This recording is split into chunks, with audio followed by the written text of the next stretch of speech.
Olá, eu sou a professora de matemática Cauane, da Escola Quírios, e nessa aula nós falaremos sobre os sistemas de numeração. Sistemas de numeração.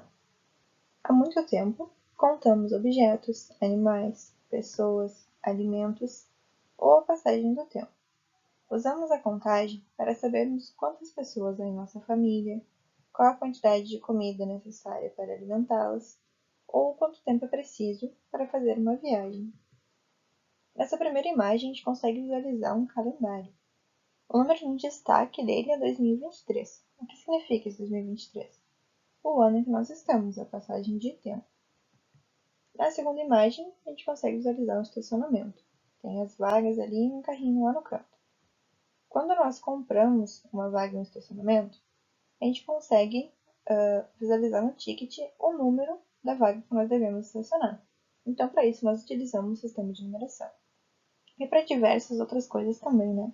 Por exemplo, dentro do calendário mesmo, a gente consegue utilizar vendo os dias, meses, os anos, como a gente comentou. A gente consegue também utilizar o sistema de numeração com o nosso número de telefone, nosso CPF, nosso número da chamada em sala de aula. Esses são apenas alguns dos milhares de exemplos que nós utilizamos no nosso dia a dia. Sistemas de numeração antigos. As situações que despertam a necessidade de contar acontecem desde os tempos mais antigos, envolvendo diferentes culturas. Usar os dedos das mãos é uma das estratégias mais antigas para realizar contagem. Com o passar do tempo, o homem começou a usar também de outros métodos, como pedras, nós em cordas, marcas em pedaços de barro, osso ou madeira. Mas como que eles contavam? A usar as pedras, por exemplo. Quando o pastor ia soltar as ovelhas, ele pegava uma pedrinha para cada animal. No final do dia, quando ele ia recolher os animais, ele comparava a quantidade de pedrinhas com as ovelhas que tinha recolhido. Assim, sabia se faltava ou não algum animal. Ali do lado direito, a gente consegue ver também outro exemplo, que eram as marcações em ossos de animais. Ele fazia um risquinho toda vez que ele contava algum animal. Com o passar do tempo, as ações de contagem tornaram-se mais complexas, induzindo os povos à necessidade de representar os números por meio de sistemas de numeração. Mas o que é um sistema de numeração? Sistema de numeração é um conjunto de símbolos e regras utilizadas para representar os números. Sistemas de numeração egípcio. O Egito é um país localizado no norte do continente africano e que abrange também a Península do Sinai, na Ásia. Costumamos chamar de Egito Antigo a civilização cuja história tem mais de 5.000 anos. Essa civilização deixou inscrições em papiros, em paredes de templos e de outros monumentos, e esses registros são algumas das fontes históricas que nos indicam como era o sistema de numeração dos egípcios há 3.000 anos. Aqui a gente tem um exemplo de um papiro com os números com o sistema de contagem deles. Então agora a gente vai ver uma tabelinha com os símbolos egípcios, os 7 símbolos e os seus valores. A gente tem ali a descrição na primeira linha, depois o símbolo e depois o valor que ele representa. Então o bastão, a gente tem aquele símbolo ali que parece um I, que é o número 1. Depois a gente tem um calcanhar, que é um U virado, que representa 10, ele vale 10. O rolo de corda tem o símbolo ali que vale 100. Depois a flor de lótus, que vale 1.000. Dedo apontando, que vale 10.000. Girino, que vale 100.000. E um homem com as mãos para cima lá, que vale 1.000.000. Mas como que a gente consegue representar outros números que não estão ali? Como, por exemplo, o 2 e o 135, com os símbolos egípcios. A gente vai somar as unidades para representar 2. Quanto é 2? 1 mais 1. Então, um bastão mais um bastão é igual a 2. Depois nós temos o 135, que a gente pode pegar um rolo de corda que vale 100, mais 3 calcanhares, que vai ser 10 mais 10 mais 10, que vai dar 30, mais 5 bastões, que vai dar 135. Somando, a gente consegue obter, então, os 135. Ainda sobre o sistema de numeração egípcio, nós temos, então, algumas curiosidades. Cada um dos símbolos egípcios ele pode ser repetido até 9 vezes. O que isso quer dizer? Se eu pegar 9 bastões, eu não preciso pegar mais um, porque depois eu vou ter o calcanhar, que vale 10. Então, é sempre até 9 vezes que a gente vai repetir o mesmo símbolo. Esse sistema de numeração tem base 10. Todos os números ali que a gente viu naquela tabelinha, eles têm base 10. E esse sistema não é posicional. O que isso quer dizer? Nós temos aqui dois exemplos, então. 34. Nós temos ali no 34, 3 calcanhares e 4 bastões, nessa ordem. Na coluna do meio, a gente já tem 3 calcanhares em cima e 4 embaixo, depois ele 3 do lado e 4 logo em seguida. Então, independente do modo como a gente escrever, ele vai significar o mesmo número. E embaixo, da mesma forma, ali no 125. Agora nós vamos conhecer o sistema de numeração maia. Ele é um pouquinho menos conhecido ainda que o egípcio. A civilização maia viveu há mais de 2.000 anos na região onde hoje estão localizadas a América Central e o México. A América Central fica logo aqui em cima da América do Sul, nosso país, Brasil, fica na América do Sul, a América Central logo em cima. Os maias desenvolveram a escrita, a arquitetura, a astronomia, a arte e a matemática. Aqui nós temos a tabelinha que nem a gente viu ali do egípcio. Então nós temos os símbolos ali. A gente tem uma conchinha, que vale 0. Caso vocês não tenham reparado, na tabelinha dos números egípcios, a gente não tem a representação do 0. Já na numeração maia a gente tem, que é uma conchinha.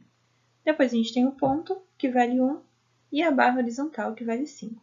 São apenas esses os símbolos do sistema de numeração maia. Aqui nós temos, então, um exemplo sobre o sistema de numeração maia. A gente tem o 0 ali, que é a conchinha, depois o 1, que é representado por um ponto, o 2, 2 pontos, até o 4. No 5, a gente já tem a barrinha.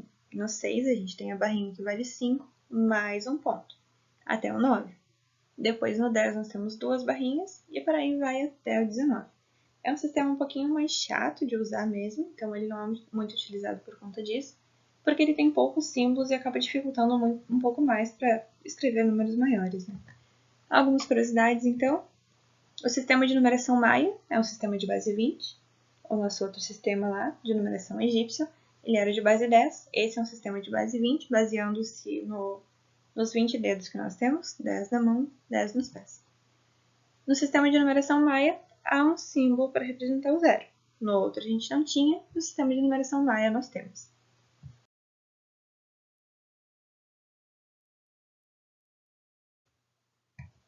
Agora nós vamos entrar, então, no sistema de numeração romano, que é bem mais conhecido e bem mais utilizado também.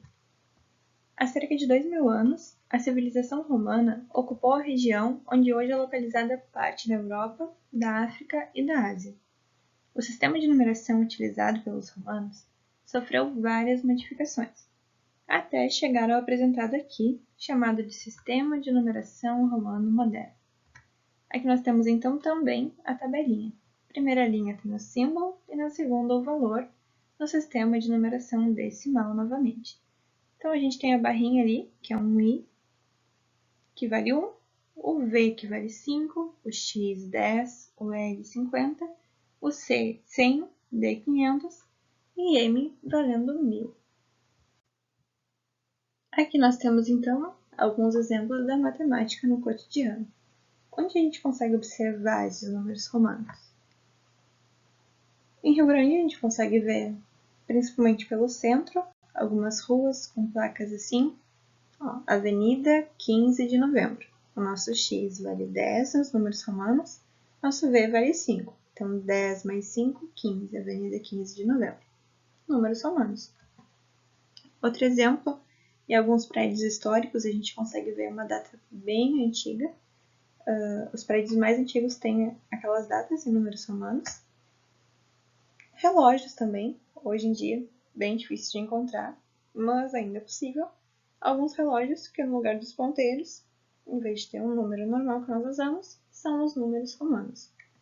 E um outro exemplo também, em alguns livros antigos, se vocês têm contato, ou até na biblioteca de Rio Grande é possível encontrar os livros catalogados ali do ladinho, a ordem, o volume do livro, em números romanos também. Para os números romanos, então, nós temos algumas regrinhas especiais. Os símbolos I, X, C e N podem ser repetidos no máximo 3 vezes. Observe como representar os seguintes números: 1, I, 2, I, 3, I, 10, X, 20, X mais X, 30, X mais X mais X. E o mesmo se repete com C e com N. Quando os símbolos estiverem à esquerda de outro símbolo de maior valor, deve ser efetuada uma subtração. O resultado indica o número que está sendo representado. Aqui nós temos uma tabelinha, então. Nós temos o símbolo romano, o cálculo e o número que ele vai formar. Então, como diz ali na parte teórica, quando os símbolos estiverem à esquerda de outro símbolo de maior valor. No primeiro caso ali nós temos o I, que representa 1, à esquerda do V, que representa 5. Então, nós temos um símbolo de menor valor antes do símbolo de maior valor. Sempre que isso houver, nós vamos fazer o cálculo.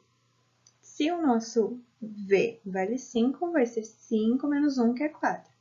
No segundo caso, o nosso X vale 10. Ele é maior do que o I. E o I está antes. Então, nós vamos fazer o quê? 10 menos 1, que é 9. O nosso L vale 50. O nosso X vale 10. Então, 50 menos 10, que é 40. E por aí vai. Atenção, então, para mais umas regrinhas bem importantes. O número 1, I, somente pode ser subtraído de 5V e de 10X. O número 10, X, somente pode ser subtraído de 50L e de 100C. O número 100C somente pode ser subtraído de 500D e de 1000M. Os números 5, 50 e 500 não podem ser subtraídos de outros números. Agora nós vamos observar o oposto do que a gente acabou de ver. Um símbolo de igual ou menor valor escrito à direita de outro símbolo indica uma adição.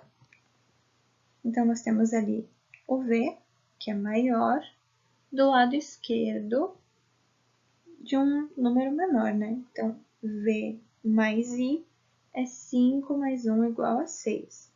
Depois nós temos o D, que é 500, o C, que é 100, o X, que é 10, 610.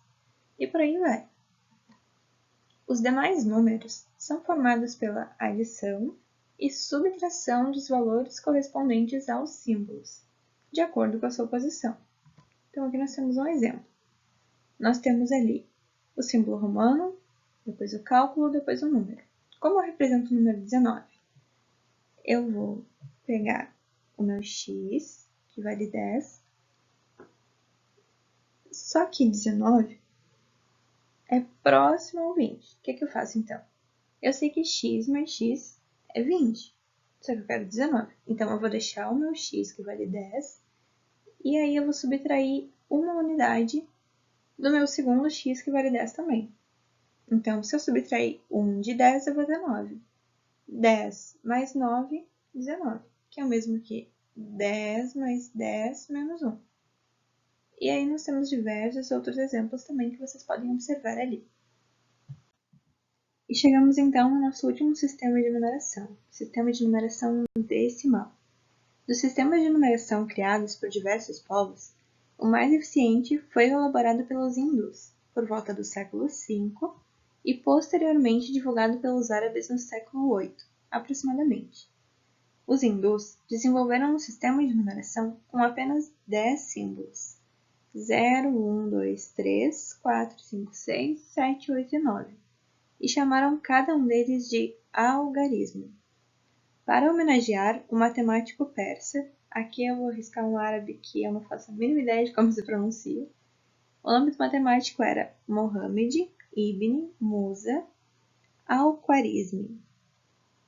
E aqui é onde nós queremos chegar. Então, a homenagem chamaram de algarismo para homenagear o nome dessa pessoa, né? Onde o último nome ali é al-Khwarizmi. Então, foi sendo atualizado e hoje nós chamamos de algarismo. Também são conhecidos como algarismos indo-arábicos, por sua origem estar ligada aos povos hindus e árabes. O sistema de numeração decimal, que nós podemos abreviar como SND, ou Sistema de Numeração de Base 10, sobreviveu a diversas transformações ao longo do tempo, até chegar à representação que conhecemos. Atualmente, é usado no mundo todo. Aqui nós temos uma tabelinha da evolução. Ali na primeira linha nós temos os nomes de cada um, né? Na segunda linha nós temos século XII, como era escrito, não tinha o zero. Século XIII foi acrescentado o zero e dado uma atualizadinha. Século XIV já estava um pouquinho mais parecido com o que a gente usa hoje. Século XV ainda mais. Aí por volta de 1524 já estava bem mais parecido. E ali na última linha nós temos o sistema atual, que é o que nós usamos.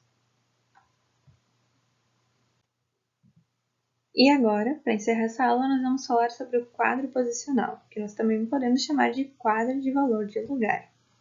A quantidade de classes desse quadro é ilimitada. Quando representamos um número nele, escrevemos as classes que nós precisamos, dependendo da quantidade de algarismos que formam o número. A gente vai usar como exemplo esse número aqui que possui 8 algarismos. Nós temos ali então o quadro posicional. Ali no último bloquinho em roxo, nós temos a classe das unidades simples, depois a classe dos milhares em laranja e em verde a classe dos milhões. Então, nós temos o número ali, 11.054.798. Nós temos, então, a unidade, a dezena, a centena, unidade de milhar, dezena de milhar, centena de milhar, unidade de milhão e dezena de milhão. Como se lê esse número, então? A gente já pronunciou ali, né? E é dessa forma que nós escrevemos. Como a gente lê? 11.054.798. Espero que tenham gostado da aula, que tenham entendido, que tenham compreendido. Se tiverem qualquer dúvida, é só me procurar na escola, é só procurar um outro professor de matemática dentro da escola também. Vocês também podem acessar o livro do sexto ano dentro da plataforma, na Positivo, na abinha lá de estante de livros, ou para quem é do sexto ano também pode utilizar o livro físico. Até a próxima aula!